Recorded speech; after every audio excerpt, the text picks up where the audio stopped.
فاصلے پر پہنچا دیا۔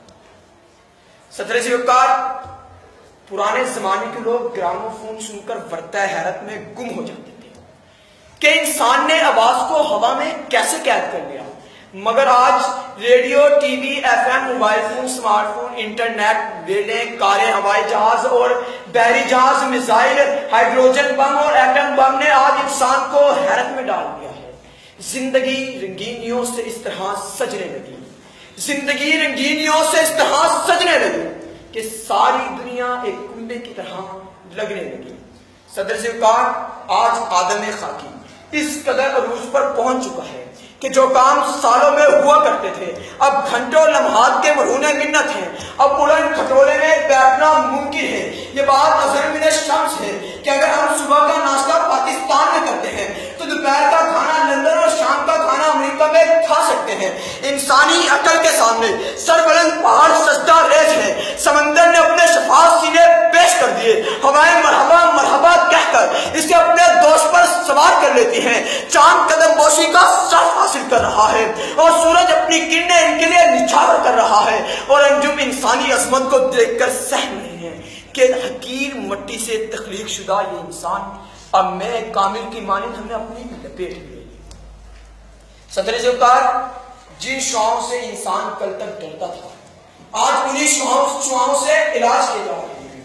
آپریشن اور لیزر کے ذریعے موت سے پنجہ آزمائی کی جا رہی ہے۔ الٹرا ساؤنڈ کے ذریعے انسانی بیماریوں کا انکشاف اور ڈی این اے کے ذریعے جرائم پیشہ افراد کی تشخیص کی جا رہی ہے۔ کمپیوٹر اور انٹرنیٹ کے ذریعے معلومات کا خزانہ، پروجیکٹر اسکرین کے ذریعے ان کی ترویج، سولر سسٹم کے ذریعے توانائی کا حصول، گنگوں کے لیے آرٹیفیشل زبان کی ایجاد، ہوا، پانی، کچرا، مادہ، آتش فشانی سے توانائی کا حصول، یہ تمام تر وہ سہولیات ہیں جنہوں نے دنیا کو رنگین سے رنگین بنا دیا اور آدم خاکی کو اس قدر عروج پر پہنچا دیا کہ شاید یہ کہنے پر مجبور ہو گیا۔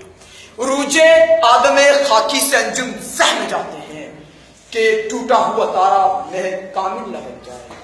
صدر ذوالفقار، آج انسانی جسم میں موٹر گاڑیوں کی طرح سپیئر پارٹس لگائے جا رہے ہیں، مردے کی آنکھیں زندہ کو لگائی جا رہی ہیں، گردے بدلے جا رہے ہیں، مصنوعی جوڑ بازاروں میں بک رہے ہیں، گھاس سے دودھ، سبزیوں سے تیل اور بیجوں سے گھی کی پیداوار کی جا رہی ہے، جانوروں میں مصنوعی نسل کشی عام ہے، ٹیسٹ ٹیوب کے پروندہ بچے آج میدانوں میں کھیل رہے ہیں، کمپیوٹر کئی معاملات میں انسانی دماغ سے سبقت لے چکا ہے، لیسا بھی انسانی الا ما سعی کا حکمت بھرا کلمہ حقیقی روپ دھار چکا ہے۔ آنکھ جو کچھ دیکھتی ہے لب پیاس سکتا نہیں، آنکھ جو کچھ دیکھتی ہے لب پیاس سکتا نہیں۔ میں بے حیرت ہوں کہ دنیا کیا سے کیا ہو جائے گی، کہ دنیا کیا سے کیا ہو جائے گی۔ صدر ذوالفقار، رب کائنات نے انسان کو فہم و ادراک جیسی نعمت عظیم سے سرفراز فرما کر گیسوئے حیات کو سلجھانے کا ٹھب سکھایا۔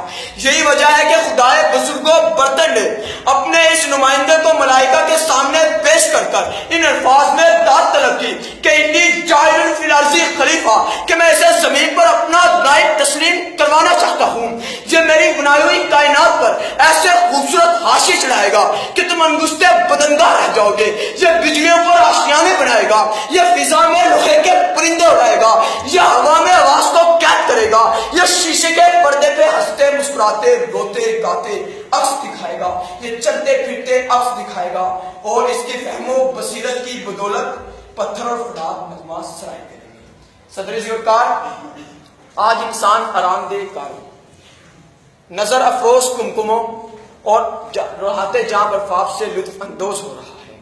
اس کی ترقی کی روشنی کے سامنے دور حاضر کے چون دریافت شدہ چاندوں کی روشنی مان پڑ چکی ہے۔ آج کی یہ انسانی ترقی اور سائنس ہمیں گہر خیزی، گہر بیزی، گہر ریزی اور گہر پروری نہیں سکھاتی، بلکہ جہانگیری، جہانداری، جہاں بینی اور جہاں آرائی سکھاتی ہے۔ دوسرے الفاظ میں یوں کہہ لیجئے کہ God made the universe and science made it more beautiful and comfortable۔ آخر میں یہی کہنا چاہوں گا کہ چھولے نہ بندگی کہیں دامن خدائی کا، چھولے نہ بندگی کہیں دامن خدائی کا، معراج ارتقائے بشر دیکھتا ہوں، معراج ارتقائے بشر دیکھتا ہوں۔